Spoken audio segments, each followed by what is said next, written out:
Genghis खां के बारे में कौन सा ऐसा इंसान है जो नहीं जानता होगा। चंगेज खां एक ऐसा इंसान था जो इंसानी खोपड़ियों के मीनार बनाया करता था।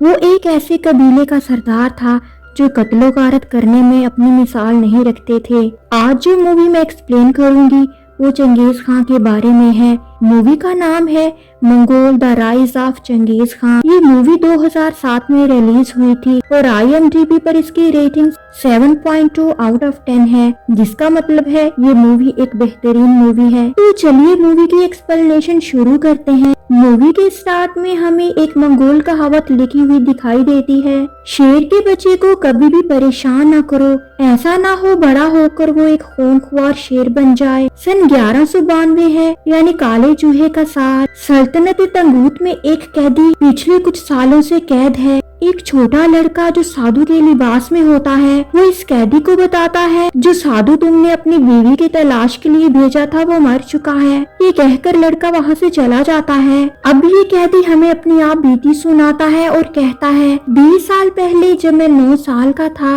तब मेरे बाप ने मुझे लेकर मार्केट कबीले का रुख किया। हम लोग घुड़सवारी किया करते थे। हम घोड़ों पर सवार अपनी मंजिल की तरफ जा रहे थे।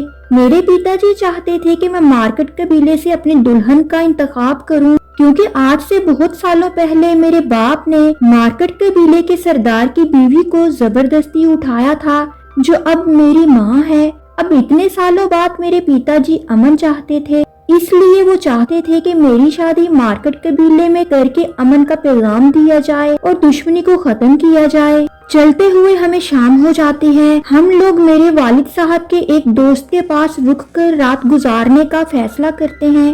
मेरे पिताजी का दोस्त मेरे पिताजी को बहुत अच्छे तरीके से वेलकम करता है और मैं अपने घोड़े पर से सामान उतार रहा होता हूँ। तब मेरे पिताजी के दोस्त की बेटी मेरे पास आकर मुझसे पूछती है तुम्हारा नाम क्या है। मैं उसे बताता हूँ कि मेरा नाम तैमोजिन है। फिर वो मेरी उम्र पूछती है और कहती है तुम मुझसे 1 साल छोटे हो। मैं उसे बताता हूँ कि मैं अपनी दुल्हन की तलाश के लिए अपने वालिद के साथ सफर पर आया हूँ, जिस पर वो मुझे अपना नाम बताती है। उसका नाम बोरते है। फिर वो तैमोजिन से कहती है तुम मुझसे शादी कर लो और वहाँ से चले जाती है। तैमोजिन रात के वक्त अपने पिताजी से कहता है कि मैं बोरते से शादी करना चाहता हूँ, लेकिन उसके पिताजी उसे कहते हैं हमें अपने पॉलिटिकल सिनेरियो को बेहतर करने के लिए एक ताकतवर कबीले से लड़की को चुनना होगा। लेकिन तैमोजिन के बहुत असरार करने पर वो मान जाते हैं। अगले दिन तैमोजिन को अपने लिए लड़की चुनने का इख्तियार दिया जाता है। बहुत सी लड़कियों को देखने के बाद इसको बोरते अच्छी लगती है और वो बोरते को चुन लेता है। उसके पिताजी और उनका दोस्त इस रिश्ते को हंसी खुशी कबूल करते हैं। तैमोजिन अगले दिन वापस जाते हुए बोरते को एक नेकलेस निशानी के तौर पर और गिफ्ट के तौर पर देकर कहता है मैं तुम्हें लेने वापस आऊंगा। असल में ये दोनों अभी बच्चे हैं और मंगोल कबीले के रस्मों रिवाज के मुताबिक बच्चों की शादी नहीं की जाती, सिर्फ एंगेजमेंट हो सकती है। इन दोनों की भी एंगेजमेंट हो चुकी है और बड़े होने पर यानी 5 साल के बाद इनकी शादी भी कर दी जाएगी। अब तैमोजिन अपने पिताजी के साथ वापसी का रास्ता लेता है। वापस जाते हुए वो एक जगह पर आराम करने के लिए रुकते हैं। जिस जगह पर ये लोग बैठते हैं उसी जगह पर इनके सामने इनके दुश्मन कबीले के लोग भी बैठे हुए होते हैं। उस मुखालिफ कबीले का सरदार भेड़ के दूध को कटोरे में डालकर योजोगी की तरफ भेजता है। योजोगी तैमोजिन के पिताजी का नाम है। योजोगी उस दूध के प्याले को ले लेता है और खुद भी एक दूध का प्याला उस कबीले के सरदार को भेजता है। योजोगी अमन के बदले अमन चाहता है।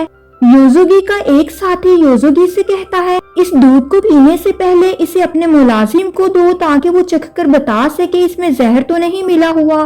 लेकिन योजोगी इनकार कर देता है। वो ऐसा करके दुश्मन कबीले के लोगों को मजीद नाराज नहीं करना चाहता, वो सुलह चाहता है, इसलिए फौरन ही दूध का प्याला खत्म कर देता है और खत्म प्याले को उस कबीले को भी दिखाता है। दूसरी तरफ दूसरे कबीले का सरदार भी दूध पी लेता है। अब ये दोबारा से वापसी के लिए सफर पर रवाना हो जाते हैं। रास्ते में चलते हुए तैमोजिन के बाप की तबीयत खराब हो जाती है और थोड़ी दूर आगे जाकर वो घोड़े से गिरकर वहीं मर जाता है। इसका मतलब है उन्होंने अपने साथी की बात ना मानकर गलती की। उस दूध में वाकई में जहर मिला हुआ था। तैमोजिन रोते हुए अपने बाप के पास भाग कर आता है।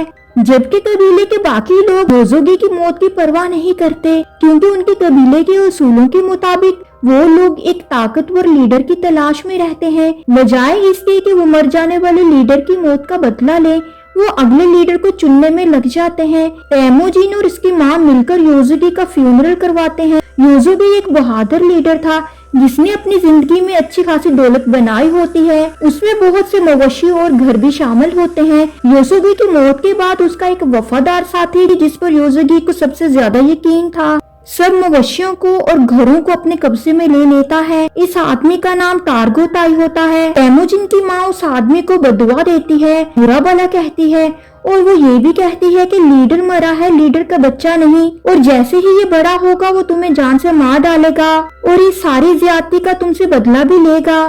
तारगोताई को उसकी बात ठीक लगती है, इसलिए वो इस बच्चे को कत्ल करने का सोचता है। लेकिन मंगोल के उसूलों के मुताबिक वो लोग बच्चों और औरतों को नहीं मारा करते थे। तेमोजिन की माँ उससे कहती है तुम तेमोजिन को नहीं मार सकते क्योंकि वो अभी छोटा है। तारगोताई उसे पकड़कर बैलगाड़ी के पहिए से उसकी लंबाई नापता है तो वो बहुत छोटा होता है, इसलिए वो इसको फिलहाल छोड़ देता है और कहता है मैं दोबारा आऊंगा और जब ये बड़ा हो चुका होगा मैं इसे मार डालूंगा। वो अगली सर्दियों में आने का कहकर वहाँ से चला जाता है। 1 साल गुजर चुका है, सर्दियाँ आ गई हैं। तेमोजिन के पास छुपने के लिए कोई जगह नहीं है। वो बर्फ से ढके पहाड़ों की तरफ देख रहा होता है। उसे अपने पिताजी की बात याद आती है जो बताया करते थे कि उन पहाड़ों में एक गॉड जिसका नाम टिंगरी है रहता है और वो मुश्किल वक्त में हमेशा हमारी मदद करता है। इसलिए तेमोजिन सोचता है कि उसे भी तेंगरी देवता के पास जाकर मदद लेनी चाहिए। वो जैसे ही भागकर पहाड़ियों की तरफ जाने लगता है तो उसके पैरों के नीचे से बर्फ खिसक कर टूट जाती है। तेमोजिन उसमें जा गिरता है। वो ऊपर आने के लिए हाथ पांव मारता है, तभी वहाँ पर एक लड़का आकर उसे बचा लेता है जिसका नाम जमुका होता है और वो भी एक सरदार का बेटा होता है। वो तेमोजिन का हम उम्र ही होता है। जमुका और उसका छोटा भाई मिलकर तेमोजिन को अपने घर ले आते हैं। वो इसे खाने के लिए खाना देते हैं। तेमोजिन उनको बताता है कि कैसे उसके पिताजी की मौत हुई, कैसे तारगोताई उसको मारने के लिए उसके पीछे पीछे है। फिर जमुका और उसका भाई दूध में अपना हाथ काट कर खून मिलाते हैं और तेमोजिन को पीने के लिए देते हैं, जिसका मतलब ये होता है कि वो तेमोजिन को अपना भाई बना लेते हैं और वो प्रॉमिस करते हैं कि हमेशा एक दूसरे की मुश्किल में मदद करेंगे। अगली सुबह बदकिस्मती से तारगोताई तेमोजिन को ढूंढने में कामयाब हो जाता है और वो इसे पकड़कर मारने के लिए जाता है। दोबारा से तेमोजिन की हाइट नापी जाती है, लेकिन तेमोजिन अभी भी छोटा होता है। अब वो तेमोजिन को कैप्टिव बना लेते हैं और उसकी गर्दन के इर्द गिर्द कैदियों की तरह लकड़ी का एक फंदा डाल देते हैं। एक रहमदिल इंसान तेमोजिन को रोज खाना खिलाता है और सबसे छुपकर उसके जख्मों पर पट्टी भी करता है। कुछ दिन बाद दोबारा से तेमोजिन की हाइट दोबारा से नापी जाती है, लेकिन उसकी हाइट अभी भी उतनी ही होती है। एक रात अचानक से बारिश होना शुरू हो जाती है। सब अपने अपने खेमों और झोंपड़ियों में घुस जाते हैं। वही रहमदिल बूढ़ा आदमी मौका पाकर तेमोजिन को आजाद कर देता है। तेमोजिन भागता जाता है।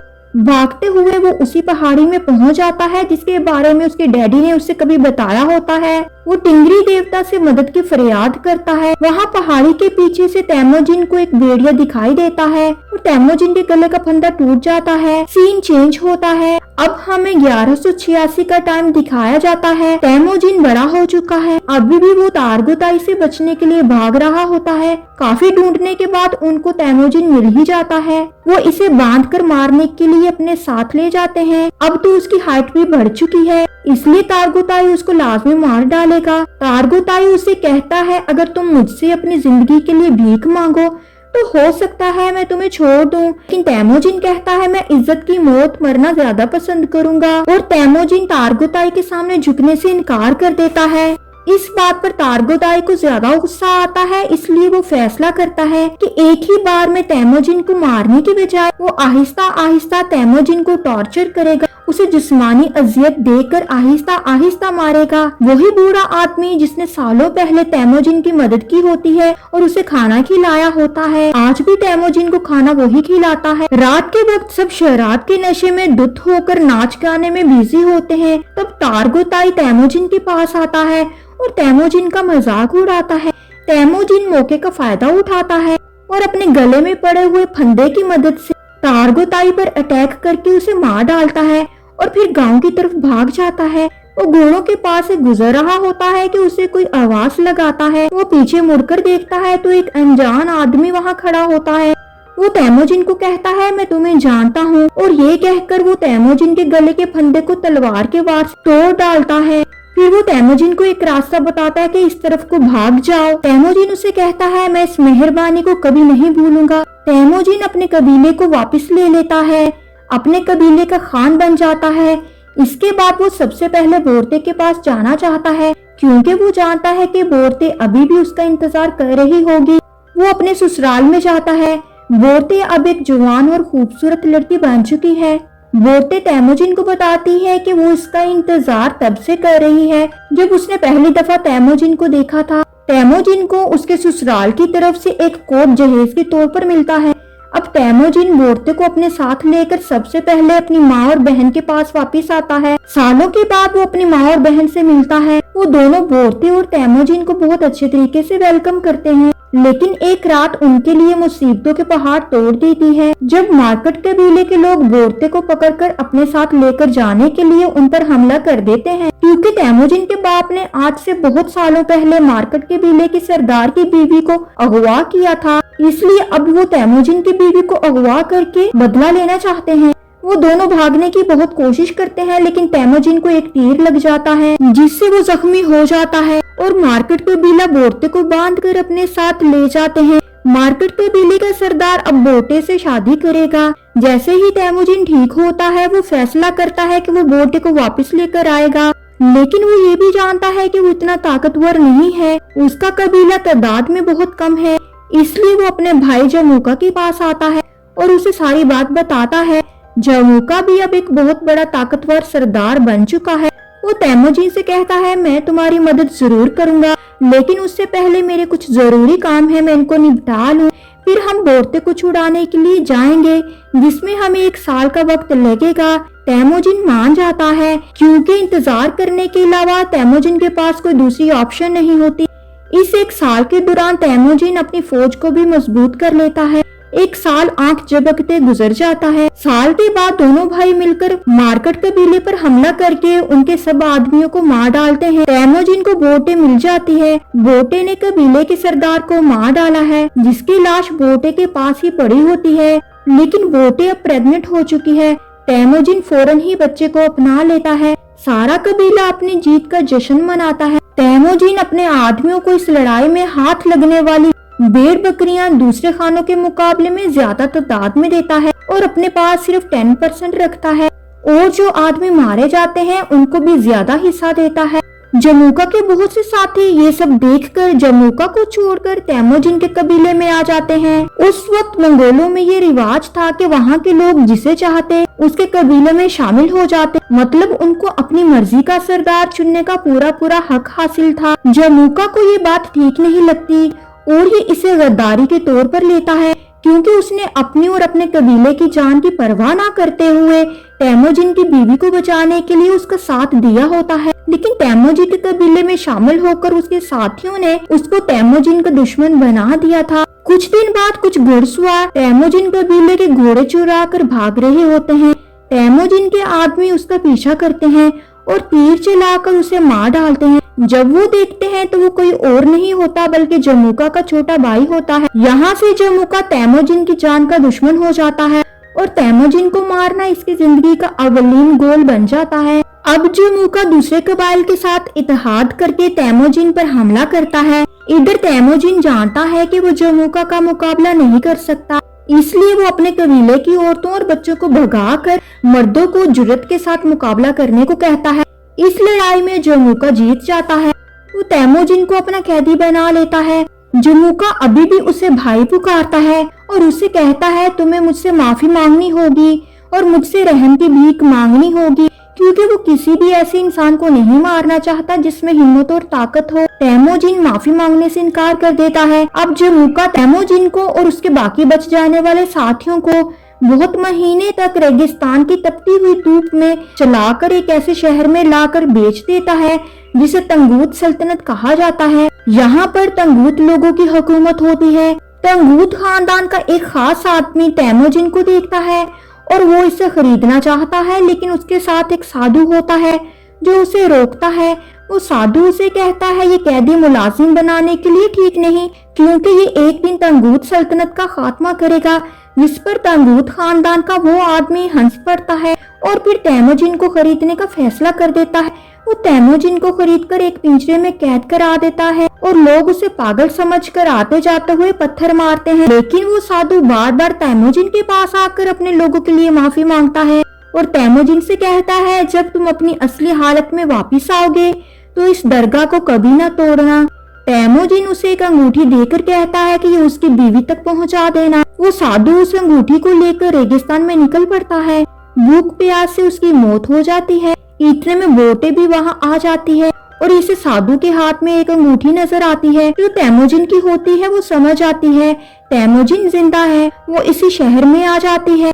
तैमूजिन को देखकर वो फौरन उसे पहचान जाती है। वो वहाँ के दरबान को रिश्वत देकर तैमूजिन को छुड़ा लेती है। तैमूजिन अपने बच्चों और बीवी को देखकर बहुत ज्यादा खुश होता है। बोटे उसे बताती है उसकी गैर मौजूदगी में उसने अपने आप को बेचने का काम भी किया। तैमूजिन को वो दोनों बच्चे अपने ही लगते हैं और वो उनसे सगे बाप के जैसे प्यार करता है।